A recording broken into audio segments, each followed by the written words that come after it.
ဒါနဲ့မေဦးကမလာသေးဘူးလား မင်းမလာဘူးလေမင်းနဲ့အတန်းချိန်မှာမတူ ဘာ ဟိဟုတ်တယ်ဒီအတန်းချိန်ဟာလူနေလေးပဲတဲ့လားငါမေဦးရအတန်းချိန်ခွဲတယ်မယ်သူကစနေတင်ဦးနေအတန်းတက်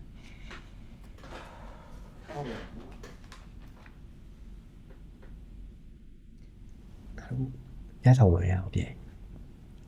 ဟေး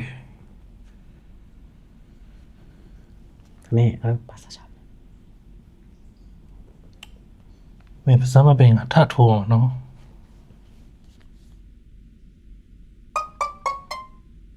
ကဲစာတင်ကြစို့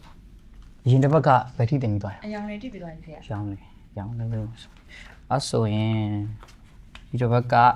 ခန္ဓာကိုယ်စိတ်ပိုင်းတွေကိုထိုင်းလို့ပြောနေတင်ပေးမယ်အဲ့တော့နှစ်ယောက်တည်းတွဲဆွဲလိုက်ကြတစ်ထူကအကြောင်းသားတဲ့အောင်ခန်းနဲ့တွဲလိုက်နော်အဲ့ဆိုရင်တစ်ထူကအတွဲရသွားပြီကဲစာမျက်နှာ7တစ်ထူကမျက်နှာစိတ်ပိုင်းတွေကိုဖြည့်ပြမယ်အောင်ခန်းကခက်ခက်လောက်ကြီးဖြည့်လို့ရတယ် ဟုတ် ဟုတ် ကဲ့ ကဲ့ဆရာ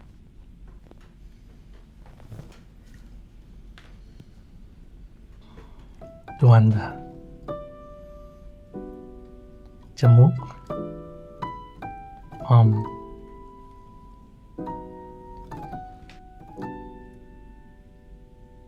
ปาก